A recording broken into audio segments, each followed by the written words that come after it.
My name is Julie, and I'm a 27-year-old woman, and recently I got a call from my mother. We hadn't spoken in almost 3 years. She called to ask for my help because my sister and her husband had just gone through something really bad. To give you some background, the man who is now my sister's husband was supposed to be my husband once upon a time.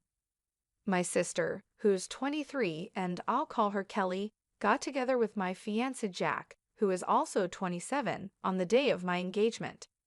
Jack and I had been together since college, and after almost 3 years, he proposed to me. He even threw a party to surprise me on the night of our engagement. I remember feeling like I was on top of the world until about 2 p.m. that day. I decided to step out into the backyard to get better phone reception, and that's when I saw my sister and Jack. They were making out so passionately that it took them a few seconds to even notice me standing there, completely shocked. I couldn't believe he would do this to me, especially after almost 3 years together, and on the night of our engagement, no less. When they finally noticed me, they quickly pulled apart, but it was too late. I ran to my car and drove as fast as I could to the nearest hotel. I was in complete shock and trying to process what I had just seen, hoping it wasn't true. But then I received a text from Kelly, apologizing and saying she was in love with Jack. Apparently, this had been going on for a long time. I was in my hotel room when I got that text, and I broke down like never before. After that, Jack texted me too, saying pretty much the same thing. He told me that he had only proposed to me because he thought that if he committed to me, he could push Kelly out of his mind. Obviously, that didn't work, and it made him want Kelly even more. He said it wasn't about me, but it was about them, and they just knew they were meant to be together. I was just a stand-in, a way for Jack to eventually meet Kelly. I stayed at the hotel for a few days, trying to pull myself together. I was still feeling lost and trying to convince myself that this was just a bad joke life was playing on me. After almost 5 days, I finally went back home because I needed to get my things and go back to work if I didn't want to get fired. When I got home, I realized that my family had been staying with Jack, all under the same roof, waiting for me to return. It might have been touching if it weren't for the reason I left in the first place. Everyone had been trying to text me and get a response from me nonstop after I disappeared, but I hadn't answered a single one of those messages. So when I finally came back, there was a lot of chaos. Everyone made sure to hug me and tell me how glad they were to see me. Even Kelly had the nerve to come up to me with tears in her eyes and give me a big hug when she saw me. I was too shocked to even react and just stood there silently while everyone crowded around me. Finally, when things calmed down, I cleared my throat and told them that I was only back to get my things and move out for good. Jack had been standing there quietly until that point, but when I said I was leaving, he announced that I didn't need to go because he had already packed his stuff and was moving in with Kelly now that everything was out in the open. My family, including my parents, my aunt, and my dad's youngest sister, who has lived with us since her husband passed away, all had big smiles on their faces. There was nothing to smile about, at least not from my perspective. Kelly stood next to Jack, looking at me sadly but still smiling. I couldn't take it anymore and asked my family what on earth they were smiling about because, as far as I could see, there was nothing to be happy about. I was upset because Kelly had just broken up my engagement and taken away my boyfriend of almost 3 years. There was nothing funny or sweet about it. My mother spoke up and told me that they couldn't change the past, but they could accept the future. They believed that the future had Kelly and Jack together, and even though the relationship started with cheating, they felt sorry about it, but wanted me to understand that this was for the best. Kelly apologized for taking my boyfriend, saying she couldn't help falling in love with him. She wished she had told me earlier, so I didn't have to find out this way, but she said they were deeply in love and wanted to spend their lives together. Then they kissed right in front of me, and my mother even wiped a tear from her eyes. I snapped and told them that this wasn't something to be sentimental about. What they were doing was disgusting. To my surprise, my family got annoyed with me and said I was being bratty instead of being happy for my sister. They thought I was making it all about myself and didn't approve of my behavior. I was shocked by their attitude and told them all to get out of my house. I couldn't understand how they were defending Kelly and Jack while making me look like the bad guy, acting like I was overreacting. My father stepped in and told me not to act like a child because things like this happen and I should just accept it. He said I should be happy that my sister found her soulmate instead of being jealous. It felt like they were all acting crazy and I couldn't deal with it anymore. So I said screw it, went into my room, packed some of my things, and left again without talking to them or listening to what they had to say, even as they called my name and told me not to go. I didn't have anything left to say to them because it was clear that they cared more about Kelly and her happiness than about me or what was right and wrong. They were so focused on justifying what Kelly had done that they completely forgot that I had real feelings too. After that day, my family tried to contact me several times, but I never responded because I didn't think I owed them anything. A couple of weeks later, I even received an invitation to Kelly and Jack's wedding, which I obviously declined. All the friends that Jack and I had in common also declined the wedding invitation to support me, and even a few relatives who knew the truth stopped interacting with my family after they learned how I had been treated. It's been 3 years, and I've cut them out of my life completely. They occasionally tried to get back in touch by wishing me well on my birthday or New Year, but I always ignored them. I never blocked any of them, though I did remove them from my friends list. Since I have a public account, they could still see what I was up to, which is what I wanted. I wanted them to see that I was living a great life and let them feel jealous. It was a bit petty, but it was the least I could do after how they treated me. Until recently, I had no idea what they had been up to in the last few years. About 5 days ago, my mother called me from a number I didn't recognize. When I answered and realized it was her, I tried to hang up, but she begged me desperately for a chance to talk. She sounded so upset that I agreed to listen for a couple of minutes because I couldn't ignore her completely. She told me that Kelly and Jack had started a business a couple of years ago, but it was failing badly.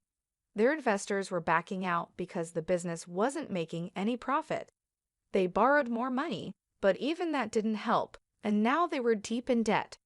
Loan sharks were after them, and they were being hounded by everyone from their employees to their investors and the people they had borrowed money from. I lived a comfortable life and could afford to help them out, so my mother turned to me as a last resort, begging me to loan them money to pay off their debts. She wasn't asking for a small amount either. She wanted almost $95,000 to help Kelly and Jack. I asked why Kelly wasn't the one calling me if she needed help and why she was making our mother speak to me instead. My mother explained that Kelly and Jack didn't even know she was asking me for help because they had told her not to. I guess they all still remembered what happened 3 years ago. Kelly didn't want me to know about their situation and wasn't ready to take help from me, but my mother didn't know anyone else who could give them that much money quickly. A couple of months had already passed, and Kelly and Jack were struggling even to put food on the table. My parents and Jack's family were helping as much as they could, but it wasn't enough. They had their own futures to think about, especially since most of my family, including Jack's parents, were retired. That's why my mother, with no other options, had called me to ask for help. I could afford to help them, but I really didn't want to. Kelly was right not to contact me for help because they lost the right to ask anything of me the day they cheated on me. I told my mother that I couldn't help them, and even if I could, I wouldn't. She sounded very upset and told me I was being cruel and needed to think about my family. I reminded her that Kelly and Jack didn't think about me when they had their affair, and my family didn't think about me while they supported them. So I didn't see why I needed to think about them now. I had worked hard to get where I am today, and I wasn't going to just give away $95,000 to two people who didn't deserve it. My mother started crying on the phone, saying she never expected me to grow up to be so selfish, and claimed that my sister and her husband would end up in big trouble if I didn't help them out. I told my mother that it was unfortunate, but I couldn't help them, and then I hung up. Since then, she's been sending me text after text, almost every hour, begging me to reconsider and think about my sister. She keeps saying that this isn't the time for petty revenge, and that Kelly is in serious trouble. She warns that if I don't help her now, I'll regret it in the future. My mother is acting desperate, and I don't know what to say to her because I don't want to feel like the bad person here either. Am I wrong for not helping my sister financially after she stole my fiancé 3 years ago? Update: I finally blocked my family. I hadn't done that earlier because, first, I wanted them to see what I was up to and feel jealous, and second, because I thought cutting them off completely might be something I'd regret if something bad happened to them. But now, I don't care anymore. I should have removed them from my life 3 years ago. Keeping them around this long was the real petty thing I did. Refusing to help my sister now isn't petty, it's just the logical thing to do. They've already wasted so much money, and I'm sure that even if I gave them the money now, they wouldn't be able to pay it back.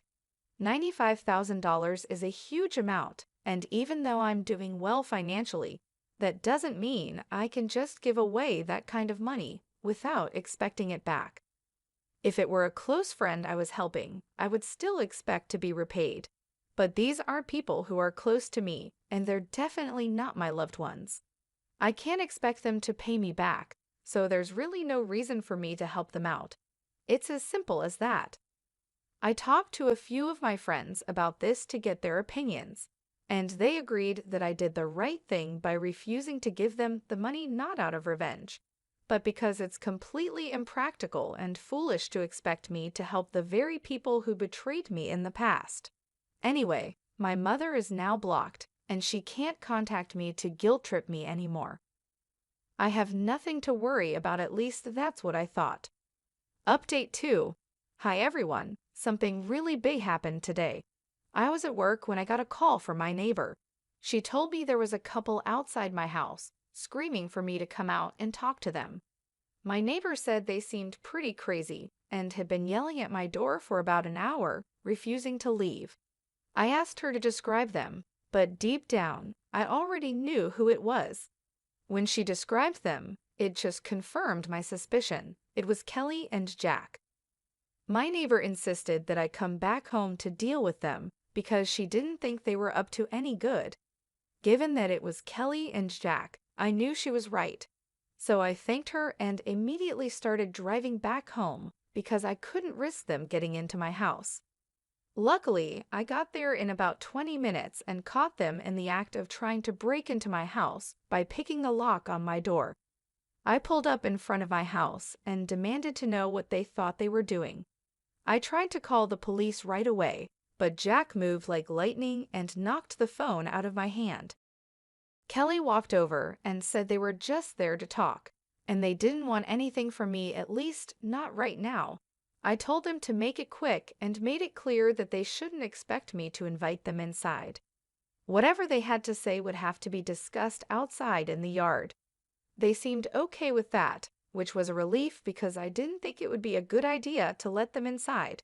They already seemed pretty hostile, and I didn't know what to expect. Kelly started talking and told me that our mother had informed her about the phone call and how I had ignored the texts that followed and even blocked them all. She said that the way I was behaving was very unfair, and that since it had been 3 years, I should really be over it by now. I was accused of being silly and dramatic, just to get attention from my family.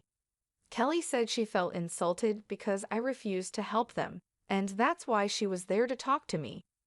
She mentioned that she had managed to arrange the money for now by selling their house and all their jewelry, but there was a strong chance she might need more in the future.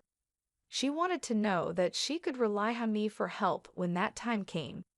I told her flat out that she couldn't and shouldn't count on me at all under any circumstances because I hated her and her husband with a passion.